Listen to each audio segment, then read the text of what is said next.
जय हिंद दोस्तों। इस वक्त हमारे साथ जो चेहरा दिख रहा है फ्रेम में, ये पुराने कांग्रेसी नेता कलाम जौहरी हैं, जो अपने ज़माने में सेंट्रल कोऑर्डिनेटर रहे हुए हैं। कांग्रेस के बहुत पुराने दिग्गज नेता हैं और इन्होंने कई किस्म के आंदोलन और जन आंदोलन, अमरन अनशन सब ने किया। बेतिया के भी डेवलपमेंट की मैं बात करूँ तो सड़कों के लिए काफ़ी इन्होंने रोड पे धरना प्रदर्शन किया है। बेतिया की जो हालत उस वक्त 25 साल पहले जो हमेशा कीचड़ और पानी में रहा करता था, जैसे कालीबाग का एरिया हो या मीना बाजार का एरिया हो, इस सब के लिए आपने जो अपने पार्टी के तहत जो काफ़ी आपने जद्दोजहद की, मेहनत की। आप पुराने कांग्रेसी नेता हैं, लेकिन अभी जो वर्तमान स्थिति है इसमें अभी आप अपने आप को कहाँ देखते हैं? पहले तो आपने मेरे जैसे इंसान को आपने इंटरव्यू के लिए पाए, हम आपका शुक्रिया अदा करते हैं। दूसरी पार्टी में मैं 45 साल से हूँ। NSCY, युवा कांग्रेस, अल्पसंख्यक सेल कांग्रेस और बिहार प्रदेश कांग्रेस कमेटी के संगठन सचिव रह चुके हैं और भारत सरकार के national commission for minority educational के एक्स कोऑर्डिनेटर भी रह चुके हैं। और कांग्रेस में हम हैं, लेकिन कांग्रेस में जिस तरह से मकान को बनाने के लिए अच्छे मिस्त्री, अच्छे प्लम्बर लोग ढूंढता है, उस टाइम में जात पात, ऊंचा नीच कुछ नीच नहीं देखता है। ठीक उसी तरह राजनीति में भी करने की जरूरत है। जिसमें एबिलिटी है, क्वालिटी है, क्वांटिटी है, उसको अगर हम मैदान में लाते हैं तो जनता तक वो पहुंचेगा, जनता की आवाज़ को सुनेगा और समाधान के लिए प्रयास करेगा। लेकिन आजकल राजनीति व्यापार हो गया है, पैसा वालों की पूछ हो रही है। बुजुर्गों ने कहा था लबरा लुच्चा सबसे उच्चा, यही हो रहा है और क्या कह सकते। शायद इसी का आज भेंट चढ़े हुए हैं ना। हाँ। आपके पास तो कई सारे ऑप्शन है, आप किसी और पार्टी में भी जा सकते थे, लेकिन आप शुरू से कांग्रेसी रहे हैं, इसलिए आप एक ही पैदान पे हैं। क्या वजह है इसकी? इसकी वजह यह है कि महात्मा गांधी की कुर्बानी और जवाहरलाल नेहरू, जगजीवन राम, सरदार पटेल, मौलाना अब्दुल कलाम आज़ाद और भी महारथी आज़ादी की लड़ाई में अपनी भूमिका अदा की। मैं उनके विचारधारा से प्रभावित होकर के कांग्रेस में हूँ। मैं किसी का नौकर नहीं हूँ, बल्कि कांग्रेस का एक सिपाही हूँ और जो कांग्रेस का सिद्धांत है उस पर चल। मैं बात करूँ सर देश की, जो आज जो वर्तमान जो स्थिति चल रही है, अभी पुलवामा को लोगों ने भुलाए भी नहीं और पुलवामा पर कोई रिपोर्ट तक नहीं आया। जो पुलवामा पे कोई और नहीं, वहाँ के जो राज्यपाल ने जो ये उसका खुलासा किया था कि सुनियोजित तरीके से ये रचा गया था और उस पर कोई रिपोर्ट नहीं आया, जांच एजेंसियाँ बनी और पुलवामा को ठीक तरह से लोग भूल नहीं पाए। फिर अभी हमारे 2-3 दिन पहले जो हमारे देश के जवान, आम नागरिक जो सिविलियन थे, उनको मौत के घाट उतार दिया गया। 27-28 आदमी को गोलियों से भून दिया गया उनके मजहब के आधार पर पूछकर। क्या कहेंगे इसमें? क्या लग रहा है, आप कहाँ तक देख रहे हैं इसको? पहली बात यह है कि जिन बिंदुओं पे आप प्रकाश डाले हैं, जम्मू कश्मीर पुलवामा में जो हमारे देश के लाल भारत माता के पुत्र शहीद हो गए और नवनिवाहित विवाहित जोड़ा के साथ क्या हुआ, वो हमारी बेटियां वो सदमे में चली गई, विधवा हो गई। इस बिंदु पे बोलने के लिए जातीयता से, राजनीति से ऊपर उठ करके इस दर्द को समझना हम सबों का फर्ज है और पूरे हिंदुस्तान की जनता दुखी है। लेकिन चाहे वो हिंदू, मुस्लिम, सिख, ईसाई, सबके मन में एकदम मानी पाकिस्तान के प्रति बहुत दृढ़ भावना है। एकदम सही है। लेकिन 2014 के बाद मोदी जी अच्छे दिन लाने की बात कह करके लोगों का प्यार लिए, अच्छी बात है। लेकिन 2014 के बाद और भाजपा की जब सरकारें थी, ऐसी घटनाएं क्यों घट रही है? ये चुनाव, बिहार चुनाव का समय है और मोदी जी को 19 तारीख को जाना था जम्मू कश्मीर, वो नहीं गए। कई एक मीटिंग हुई, तब भारत की इंटेलिजेंसिया क्या कर रही थी कि पता नहीं चला। ऐसा सेंसिटिव जगह है।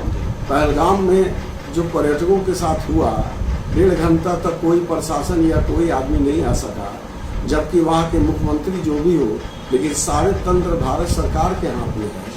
और वो प्रवेश कैसे कर गए, घटना कैसे हो गई, ये बात समझ में नहीं आती है। असल बात यह है कि राजनीति आजकल खिलौना हो गया है। अपने स्वार्थ के लिए किसी हद तक जाने की बातें हैं और हम क्या कर सकते हैं। बिल्कुल आम आदमी के जहन में ये बात बहुत खटक रही है कि जो भी माँ जिसने अपनी शौहर को, अपने पति गंवाए, जो माँ अपने बेटे को गंवाया, और जो इस तरीके से वहाँ पे जो हैवानियत की गई धर्म के आधार पर, कितना टाइम मिला होगा बताइए। उतना सेंसिटिव एरिया है जहाँ 2000-2500 लोग वहाँ पिकनिक स्पॉट है, वहाँ पे ना मिलिट्री दिखाई दी, ना वहाँ के लोकल फोर्सेज दिखाई दिए, और वो आए 26-27 आदमी को टारगेट कर उनसे पूछ कर उनको मार दिया गया।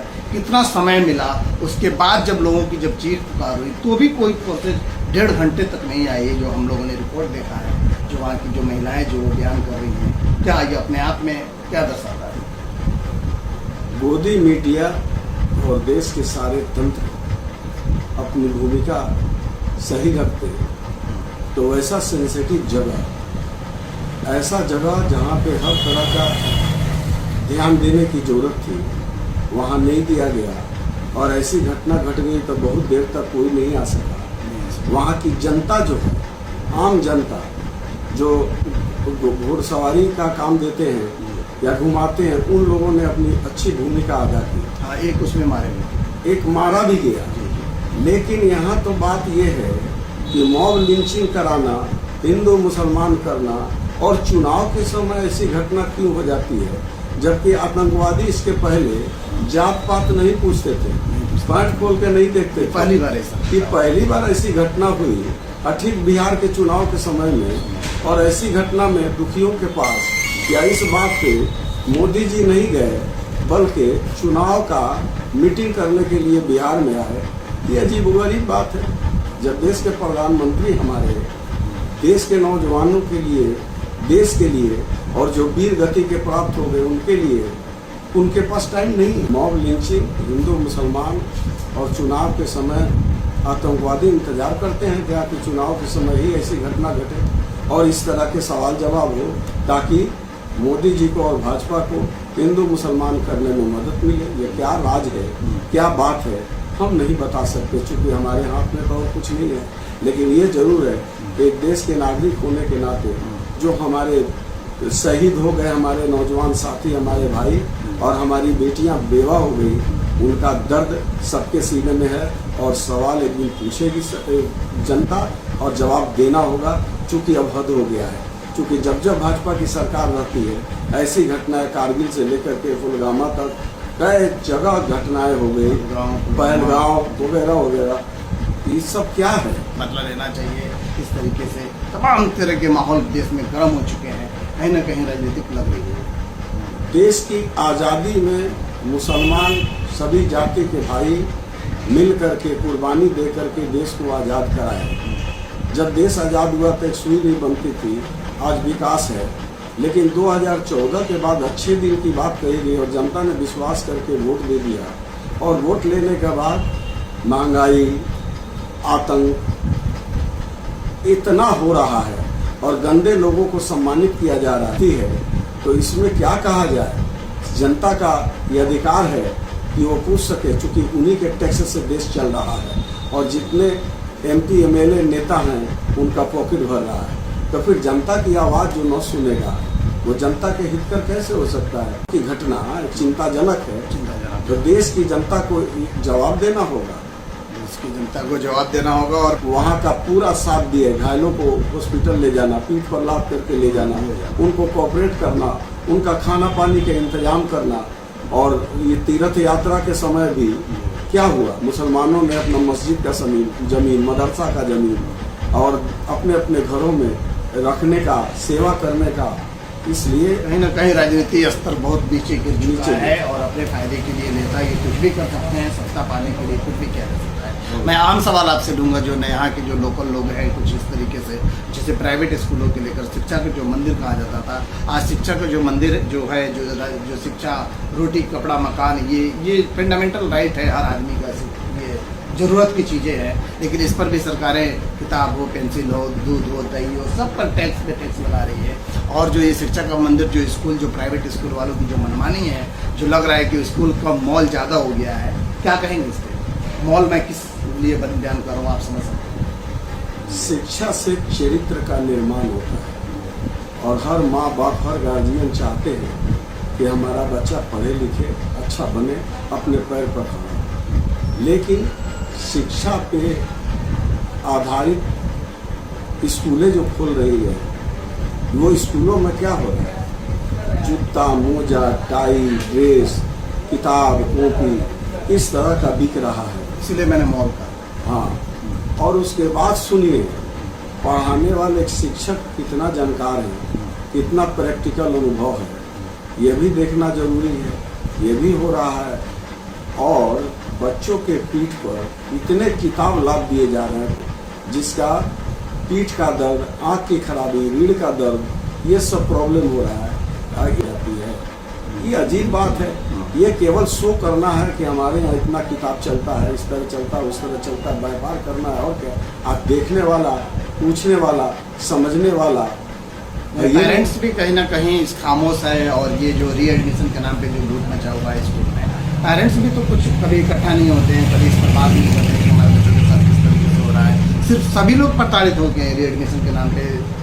और इन क्या क्या फीसें जो जोड़ के एक्स्ट्रा दी जाती है, एक्स्ट्रा फीस, क्या करेंगे इस पर? देश की जनता को जगना होगा, हर चीज़ को समझना होगा, इसलिए कि देश की जनता के टैक्स से ही देश चलता है। और जितने नेता उनकी पॉकेट भर जाता है। तो ये स्कूल में जो ऐसी घटनाएं, ऐसी बातें हो रही हैं, तो गार्जियन मौन है, गार्जियन देना चाहता है। गार्जियन इस तरह का जब रहेगा तो बच्चों का भविष्य क्या होगा? वो तो बस्ता लादते लादते बीमार पड़ जाएगा, बीमार पड़ रहा है। इसलिए उस पर ध्यान जनता को नहीं है। और हमने अपने स्तर से जो बोलना चाहिए, जो करना चाहिए करता हूँ। एक अकेला क्या करे, लेकिन जो हक बात है देश की जनता के हैसियत से मैं बोलूँगा। जी, इस पर भी लगाम लगनी चाहिए। जो स्कूल, प्राइवेट स्कूल जो मनमानी करे रीएडमिशन और एक्स्ट्रा फीस के नाम पे, हमेशा गार्जियन परेशान रहते हैं। तो जहाँ तहाँ से आज की डेट में बेरोजगारी भी बढ़ी है, इनकम भी लोगों का घटा है, लेकिन शिक्षा का जो बजट है और शिक्षा के जो स्कूल के जो ये फीस है वो लगातार बढ़ते जा रही हैं। लोगों का ध्यान नहीं रखा जा रहा है। ये क्या हमारे साथ कलाम जौहरी जो बोर्ड विभाग से उन्होंने जवाब दिया है। दोस्तों, आपकी क्या राय है स्कूल के मुद्दे पे या देश में जो चल रहे हैं? मैं पहलगांव के जितने भी हमारे माताएं बहनें जो जिन परिवार जो इस कठिनाई से गुजर रहे हैं, उन सब के साथ हमारी संवेदनाएं हैं। और देश उनको कभी माफ़ नहीं करेगा। और जहाँ तक नरेंद्र मोदी की सरकार है, जो गारंटी की सरकार होती है, जो कहते हैं 1 सर के बदले 10 सर लाएंगे, क्या 26-27 शहीद जो हुए जवान का, 26-27 आतंकवादी की जो उतना ही मार गिराए, उसका बदला ले ले तो हम इस पर हमारा देश है। देश के हर नागरिकों के लिए मातम है, इसलिए कि हमारे भाई थे, शहीद हो गए। और वहाँ की जनता जो है, खाने पीने से लेकर पीठ पर लाद कर ले जाने से लेकर सब तरह का मदद करने में अग्रणी भूमिका निभाई। लेकिन गोदी मीडिया उस चीज़ को नहीं दिखा सकती, क्योंकि उनको निर्देश है, उसी के लिए पैसा मिलता है। और क्या, और दूसरे स्टेट में जो कश्मीरी बच्चे पढ़ रहे हैं, उन पर अत्याचार हो रहा है, तरह तरह के मॉब लिंचिंग हो रहे हैं, उनको भगाया जा रहा है। तो आप क्या शो करना चाहते हैं? देश के कश्मीरी जो है वो हमारे नहीं है। और सरकारें करें, लापरवाही करें और आम जनता को कि देश के नागरिक को ये सब बात समझना चाहिए, वरना आने वाला जनरेशन हमसे पूछेगा कि आपकी बौद्धिक शक्ति कैसी थी कि नहीं समझ सके सब कुछ हो रहा था। इसलिए सबको जगना होगा, सबको जगना होगा। इन्होंने सही कहा है कि सबकी, हमारी भी, हम देश के नागरिक हैं और एक जिम्मेदार नागरिक बने, हमारे से किसी का नुकसान ना हो। कश्मीर पाकिस्तान से जुड़ा हुआ, माने सटा हुआ जगह है और पाकिस्तान अपना हरकत करता है, सबको मालूम है। सारी इंटेलिजेंसिया को टाइट किए हुए हैं मोदी जी। और कश्मीर, जम्मू कश्मीर में मुख्यमंत्री मुसलमान है, लेकिन उसका तंत्र पे उसका अधिकार नहीं है, केंद्र सरकार। सारी चीज़ें केंद्र सरकार के हाथ में हैं। फिर वो जैसे पुलवामा इस तरह की घटनाएं हो गई, सेना को और प्रशासन को कोई पता नहीं, और चिल्लाते रहे 1.5 घंटा तक, कोई आया नहीं। वहाँ के लोकल कश्मीरी हमारे भाई मदद किए, उनके साथ जुड़े रहे, और एक ने राइफल छीनने के लिए शहीद भी हो गए। लेकिन गोदी मीडिया इसको नहीं बता सकती, सरकार नहीं बता सकते, बल्कि इलेक्शन के टाइम में ही ये घटना घटी और मोदी जी वहाँ नहीं गए, उस पर कोई बातें नहीं हुई। मोदी जी बिहार चले आए और नीतीश के साथ हंस खेल कर बात कर रहे हैं। ये क्या मातम है? मधुबनी में ही देखा गया 7 स्टेट। मधुबनी में तो बैठ करके मातम मनाना